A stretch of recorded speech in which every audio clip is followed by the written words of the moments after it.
Welcome to Money in the Air, the music podcast about neighboring rights, the royalties you earn from the public performance of your recordings and the business of music in general. Brought to you by IFR, the International Association for Artists and Rights Holders. I'm Andrew, a royalty consultant helping artists to collect on their value. Hi, I'm Gina Deacon. I work for Absolute Rights Management and I work with record labels and artists to ensure we claim the royalty income due to them. I'm Stacey Haber and I'm from Inside Baseball Music Publishing. Hi, welcome back to Money in the Air, the podcast about neighboring rights brought to you by IFR, the International Association for Artists and Rights Holders. Today, we have a very special guest for you, who I'll mention in a moment, because today's topic is questions from artists. With me today, as always, is Tanya Oliveira and Naomi Asher from IFR. Our special guest today is Heather Small, the voice of M People, just in case you didn't know.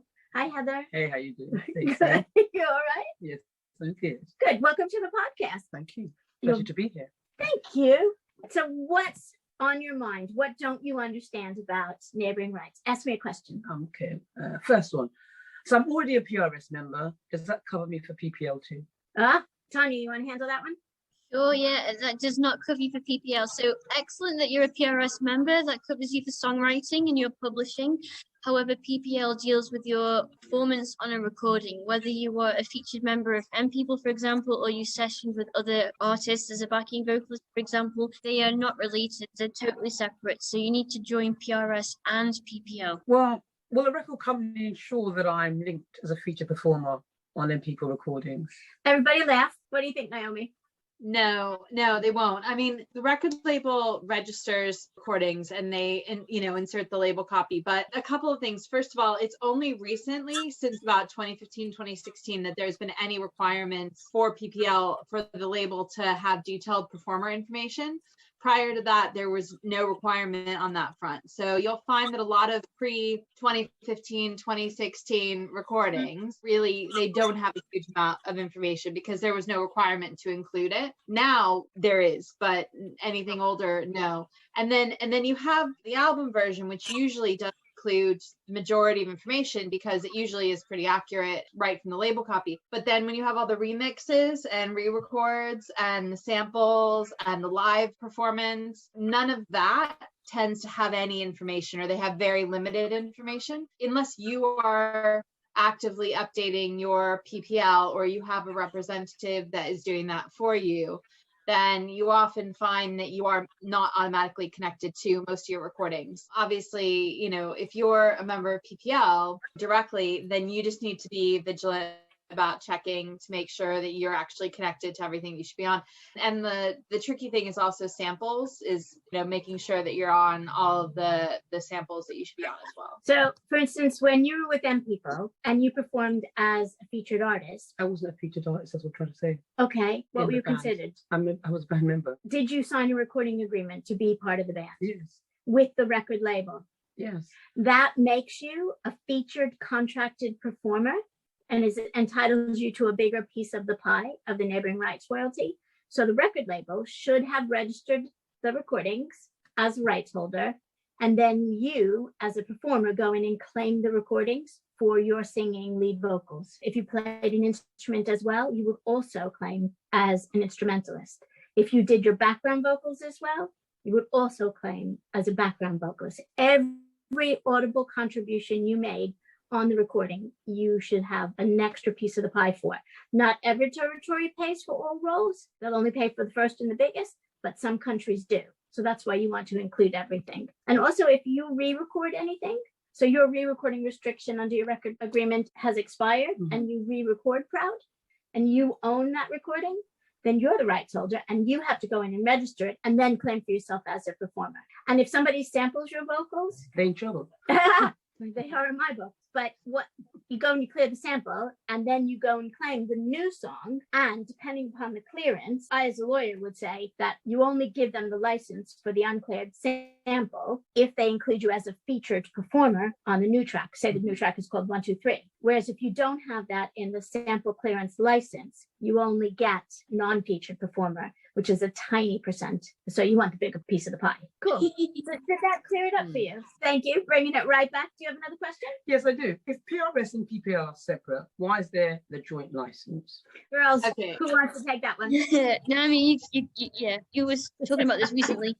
So basically, PRS does publishing, PPL does neighboring rights. Now, if you own Pi Carumba in Winchester and you need to get a license to play music, you don't want, as a shop holder, to have to go to PRS and PPL. You know, that is kind of annoying because, you know, you get one license, then you maybe have to wait before you get the other. But in order to play music in public, you need to get permission from both sides, the sound recording side and the publishing side. So the joint venture functions to allow the licensee to go to one place. If I own a hair salon or a gym or Pi Carumba, and I want to get a license to play music in public in my restaurant or hair salon or whatnot, I only need to go to that joint venture. I can buy the license from them, and then they divvy the money up so that PRS gets its share and PPL gets its share. So the end user has less to do. And that is meant, and it encourages more people to get all the permissions they need, because before the joint venture, people didn't always know they needed to go to two places. So maybe they just went to PRS and maybe they just went to PPL. And then if you ask them a question, they'd be like, but I got permission. And I was like, well, no, you only got permission from this, but you also need this. And the joint venture just consolidates that so that the end user has a single place to go. They can pay a lump sum and they can play their music in their shop or whatever. But separately, then on the back end, that music is divided. Sorry, the money is divided. Some goes to sound recording and some goes to the publishing. So the joint venture has nothing to do with the artist. The joint venture is just to make it simpler for the licensee to play music in public. Here's something you have to keep in mind. It can't ever be the same. Because publishing is PRS and recordings are PPL, writers don't always appear on their recordings. Mhm. Some writers just write songs. So, and some performers don't write songs at all. So they have to be separate. And the other thing you need to know about why you need to be registered with both is because your songs cannot be considered for sync in the UK for the blanket license unless they're registered with both. And what I mean by that is BBC, ITV, Channel 4, Channel 5, they can go to PRS, PPL, and CPS and say, what songs are available on the blanket license for me to use in a TV show? And then they can use any song that they want and without limit, any number of songs. But you won't be on that list unless you're registered at both places and at MCPS, which your publisher will take care of if you happen. So that's why you need to do both. One, so you collect all the money that you've earned, and two, so you can earn more. Cool. Yeah, great that make point, you happy? Stacey. It's so important because when me and Nam used to work at Wixon together, there'd be the odd music supervisor that would be like, we really want to use this particular track that you publish, but we can't find it on PPL's database, which again, is separate to publishing. And they were like, we cannot use the track in the TV program. Then we'd have to get involved and chase them and be like, who owns the master? Do you own the master? You need to register it at PPL. It's so important, yeah, to get paid and to get used.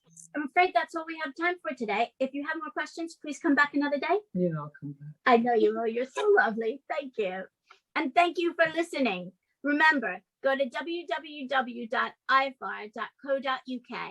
and click on that Join Now button. Become a member, and all the podcasts, all our seminars, all our fact sheets, they're in the member section, and you'll have full access to them and access to us. You'll be able to email us and ask us any questions that you have. Thanks for listening. Bye.